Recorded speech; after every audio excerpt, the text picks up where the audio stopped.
this is Michael Hexter. Welcome to Politics 2100 here on YouTube.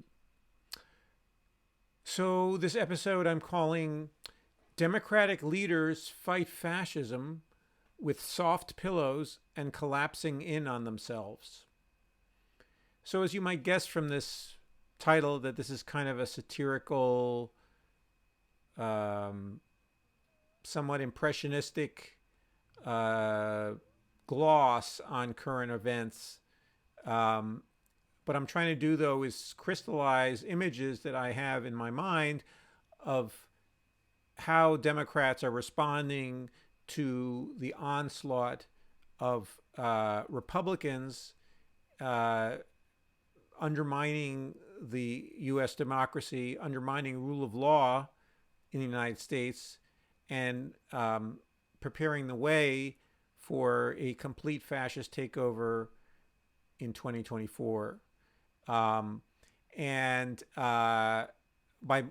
I'm using the word fascism to describe now the Republican Party.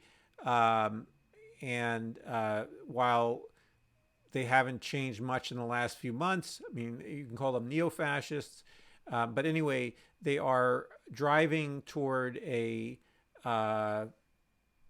fascistic, they're using fascistic politics to undermine the public sphere, undermine public confidence in government, in the existing institutions that we have, but creating also their own counter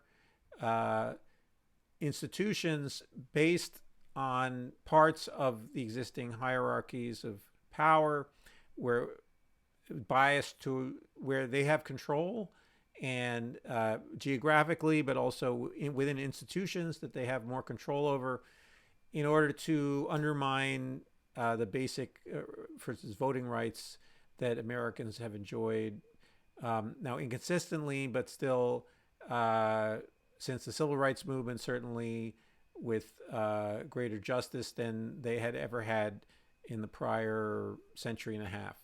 So anyway, and they are grabbing for power. So they are fascists in that they were pushists and they're grabbing for power. Anyway, so the Democrats, meanwhile, as I have intimated, and if you listen to any of the people I quote here in these videos, or the sort of YouTube programs that I sometimes use as material for which to then create a picture. Also I use other sources, but I'm reacting to videos by the Young Turks or the Majority Report, where I feel like I have substantial sympathies with their perspective, and I think they have smart takes often on U.S. politics. So the Democratic response has been to try to embrace the Republican Party, and this is from the three top leaders of the Democratic Party. That's Joe Biden, Chuck Schumer, and Nancy Pelosi have all attempted to lift up and claim that they want a strong Republican Party, and they attempt always.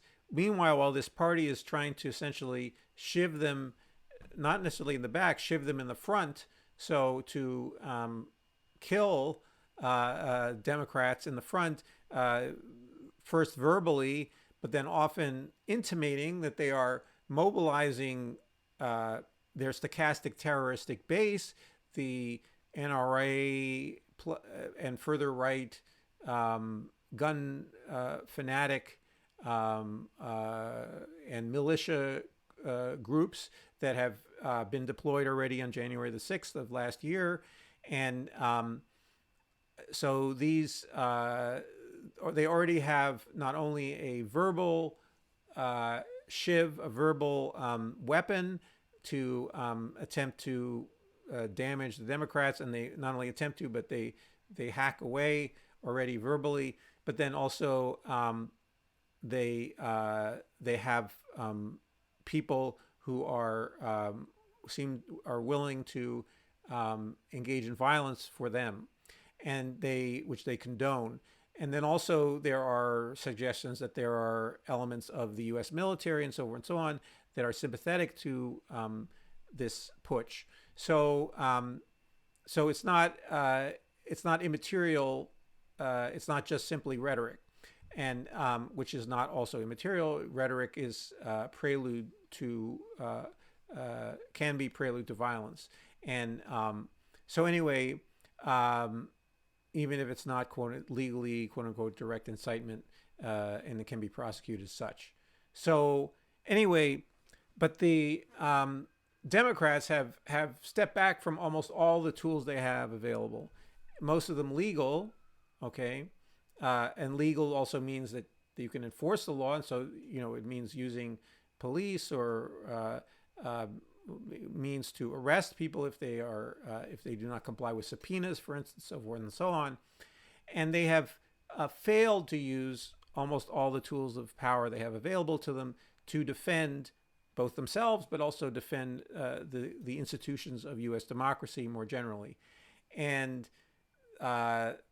this failure is what I'm calling, they're trying to fight fascism with soft pillows. So, and this is a reference to the Monty Python sketch about the Spanish Inquisition, where they are these misguided Spanish inquisitors are attempting to quote unquote torture a detainee using quote unquote the soft pillows. So I mean, that was sort of absurdist, funny humor from the late 60s and early 70s from Britain. But this misconception, these misguided inquisitors, they seem to be close analog to how the Democrats think of political conflict, and they think of basically just jabbing their opponents with soft pillows, if at all, and also always picking a milder path than the Republicans do, and sparing them the actual consequences of their actions. In this case, the sparing the Congress people who supported undermining the 2020 election and not throwing them out of Congress, and not charging them if there are chargeable offenses there.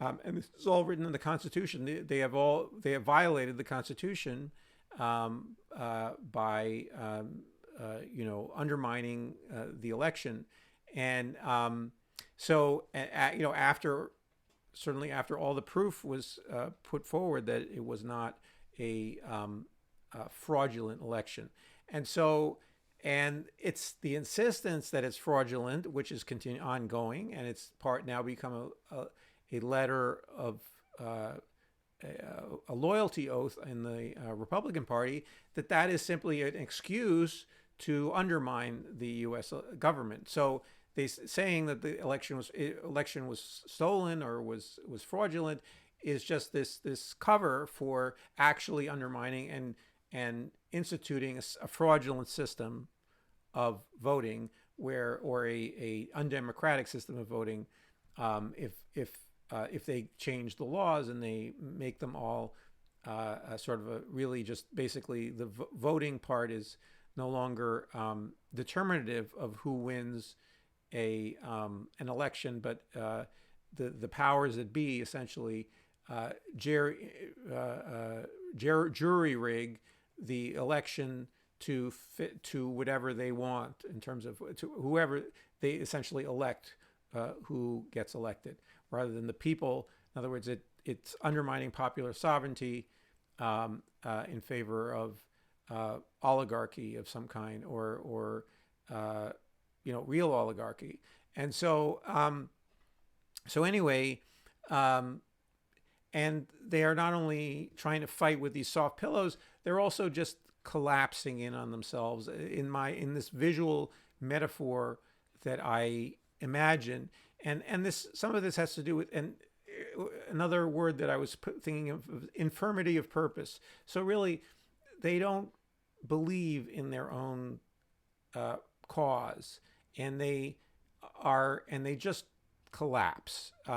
And even though their opponents are some of the most corrupt people that have ever occupied office, and are additionally power hungry fascists, they are unable to mount this offense that is simply following the letter of the law and indicting and then trying people. And this hangs around now Merrick Garland, who is should be fired as the Attorney General and replaced with someone who is willing to prosecute. And furthermore, we have further down at the local level in New York, the new DA has Alvin Bragg has refused to try Trump on some obvious charges that two prosecutors who've been working for a long time, and Michael Cohen, who is one of the star witnesses, say are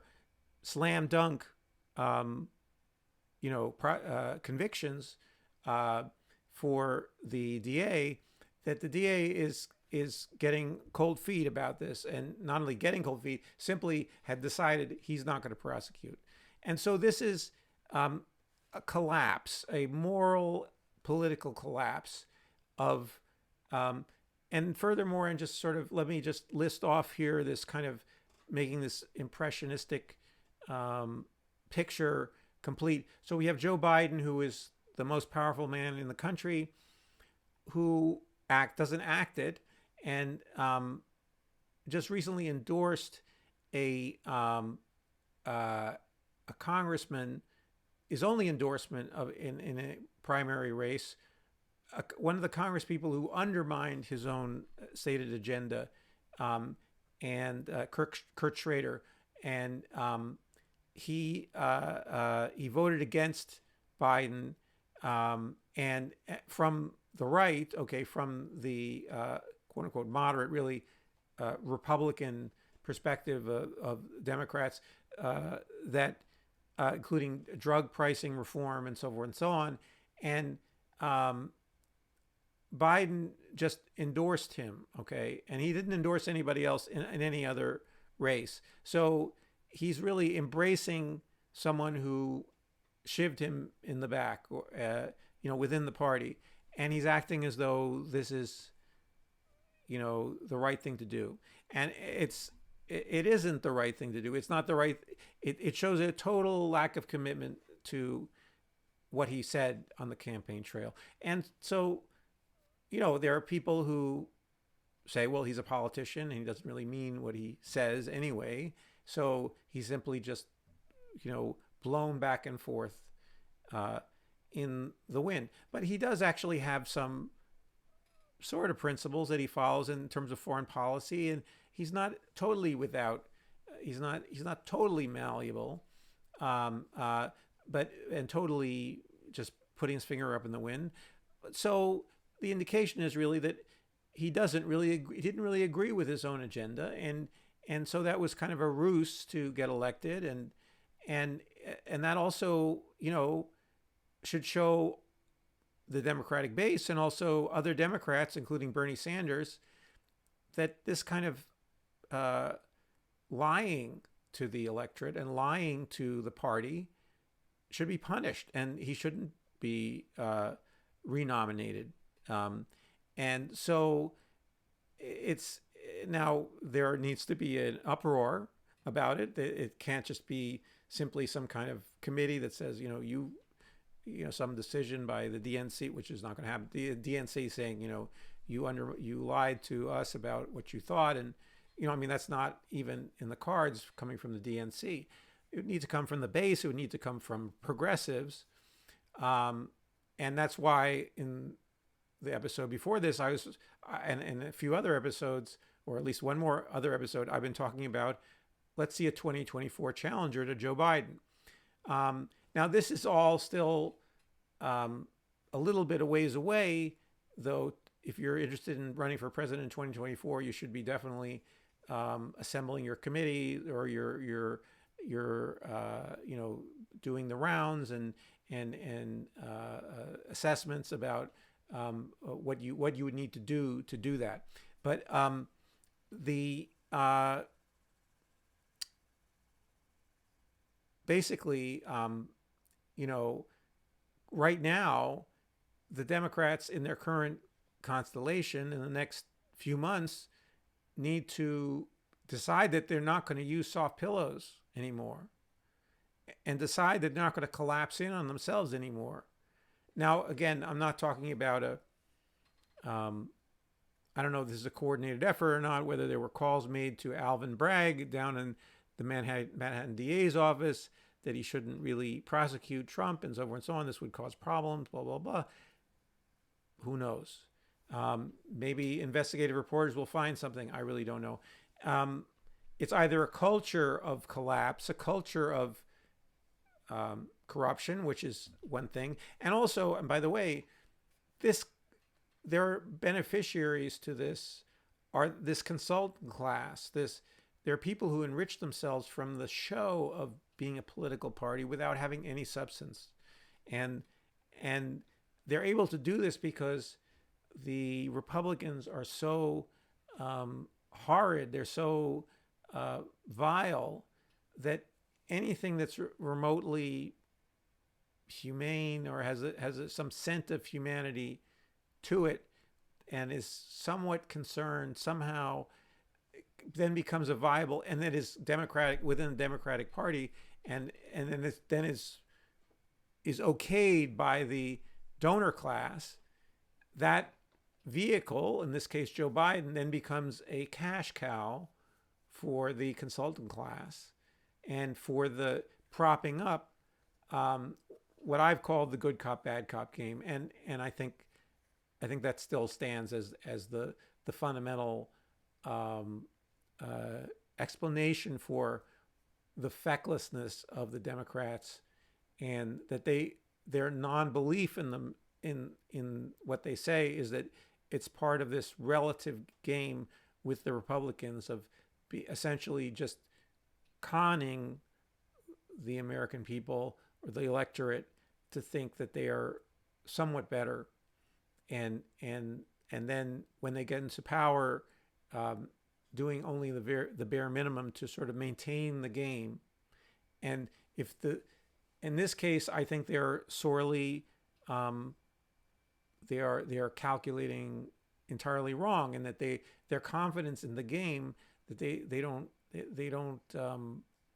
understand that the game is being will be ended by the bad cops, and so they are deluded, okay, and that it's not a clever insider calculation, that their roles will be, if not eliminated, radically diminished by a GOP one-party state, or a managed democracy from the GOP side. And so like a Orban style, but run by the GOP, Orban style authoritarian state. So anyway, I just wanted to share these perspectives and metaphors with you, and words as a way to kind of clarify what I think is out there. And you can react and respond, please, in the comments, what you think of this particular phraseology. And also, if you think there's something, I'm onto something, please like the video. And if you are getting something out of Politics 2100 in general, please subscribe. I look forward to seeing you in the next video.